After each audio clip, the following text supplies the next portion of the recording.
MD সাফরুল ইসলাম। একটা বট গাছের নিচে দুজন লোক বসে আছে, একজন কানা একজন বোবা। সেখানে একটা আম পড়লো, এখনো আমটি কে পাবে? পারলে কমেন্টে বলেন। না কি আগে খাও, খাচ্ছে তো। কোথা থেকে বলো? আমি তো কলকাতা থেকে বলছি, লাইভ করছি। এইটা উত্তর দাও তো সবাই মিলে।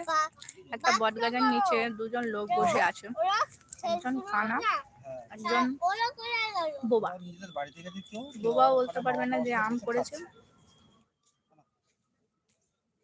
কানা দেখতে পাবে না। এখন আমটি কে পাবে? আমটি কেউ পাবে না। কানা দেখতে পাবে না, বোবা বলতে পারবে না। আর সব থেকে বড় কথা হচ্ছে বট গাছের নিচে বসে আছে, আমটা পাবেই কেন? এটা সব থেকে বড় কথা। আম গাছের তলায় বসে থাকলে আম পড়বে, বট গাছের তলায় তো আম পড়বে না। ওর জল দিয়ে দেবো না?